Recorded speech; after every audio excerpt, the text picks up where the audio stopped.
So what kind of planning does work? To me, what works is preparation planning rather than destination planning.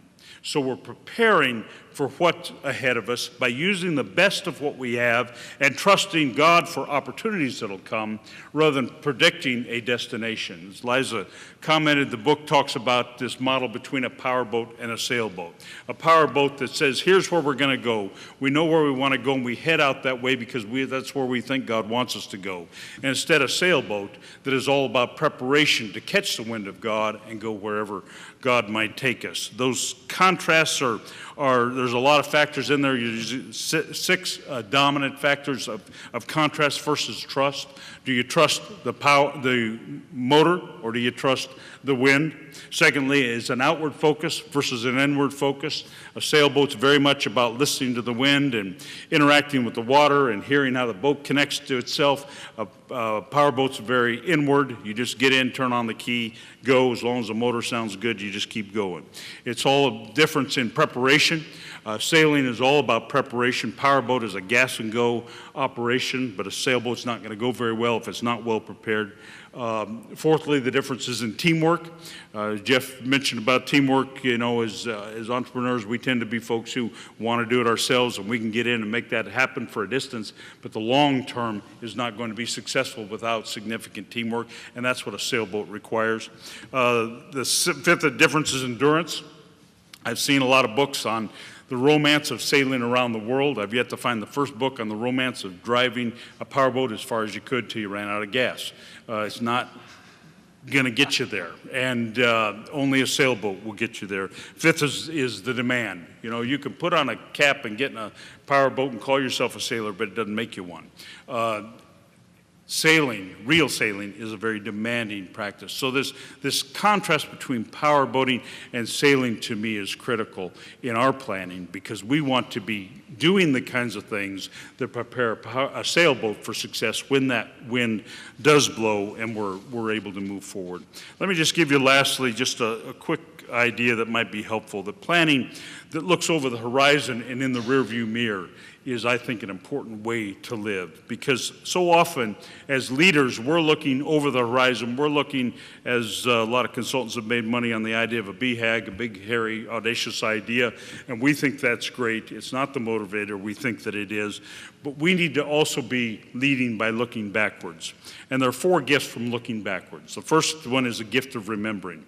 And I think especially in this economy, in this hard time, it's very important to have that gift of remembering. And each of these panelists today have had success in the past, and that's why they're having success today. And I think what they have done is what we've done, and that's to look back and remember where we came from. And to look at that path behind us and realize that path behind us was full of all kinds of obstacles, all kinds of times we didn't think we'd make it, all kinds of stuff that was overwhelming. And you look back and you can see the path you came, and you can look and see where God brought you. You look ahead, and that path ahead looks overwhelming, and there are obstacles and there's stuff we don't know how to deal with, and we look ahead and that looks overwhelming. But when you look back, you realize that path back looks an awful lot like the path ahead. And when we look back, we can say, wow, look where God has done.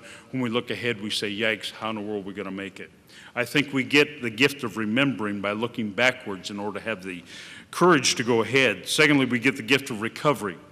To me, life in leadership works in about in a law of thirds, of activity, of support, and reserve.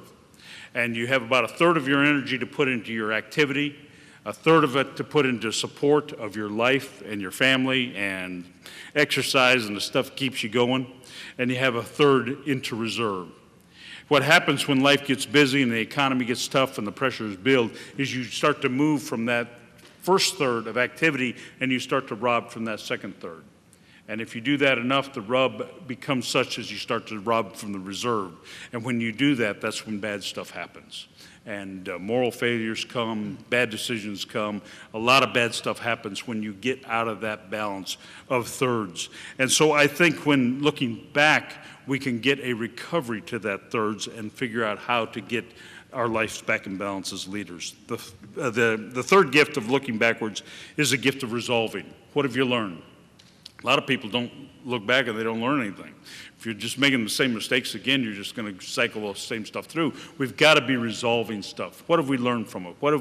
How have we grown? How have we changed? How are we going to do it differently because of what's happened in the past, for good or for bad? And only by taking time to look back do you get that.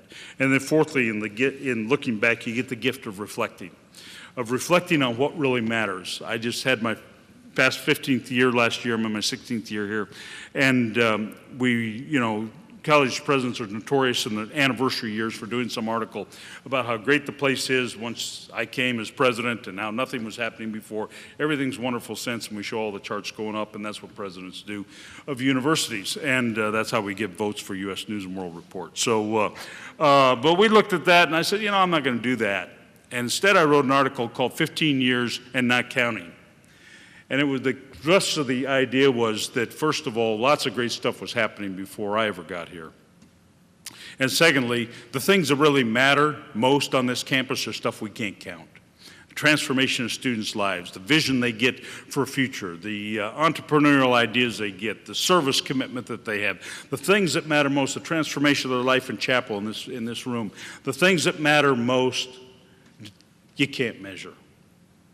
And so we weren't counting on those things. And so often the things that are easy to count in business are the things least significant. But that's what we count because they are easier to count. I think you get a gift of reflecting when you look back, reflecting on what is success, reflecting on relationships. Are they bruised or are they stronger? And if they're bruised, go back and fix them. Reflecting on ending points. Is there stuff that's not working? Should we quit it and try something else? One of the things I love about my board here is their willingness to stop stuff if it doesn't work.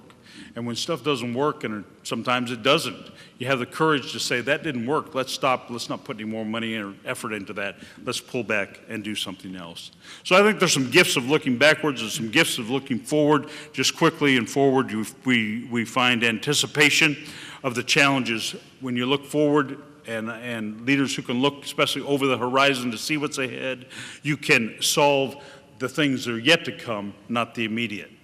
One of the measures I use of the folks who work with me is, are they solving the immediate problem? Are they solving the problem that solution is going to create? Because every solution causes another problem. And so can they look down the chessboard? And the more moves they can look down the chessboard, the more valuable they are on our team. And it's the folks who only look at the immediate move who tend to make life difficult sometimes. The gift of anticipation, I think, is critical. The gift of avoidance, what not to do. We spend an awful lot of time doing stuff. We need to spend more time probably thinking about what we should not be doing, what to cut out. Because when we cut out stuff, it gives us more energy and effort for what really matters. The gift of assurance, looking over that horizon, we can have assurance that we can be successful. And the Israelite spies went into the promised land, and 2 came back and said it was great, and 10 came back and said it was horrible, we could never do it. And sometimes you have to have at least those 2 who have the courage to believe, yes, we can do it, and get some assurance. And then the gift of adjustment by looking forward.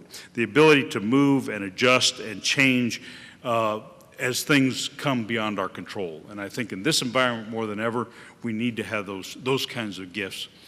When asked that question, what's the future of this institution? My answer, as I told you, was, I have no idea. The reason I have no idea is because the best idea that I could come up with, or a faculty committee could come up with, or our board of trustees could come up with, the best idea we could come up with is pale in comparison to God's plan and God's idea for this university, and that's why we don't have a long-range plan.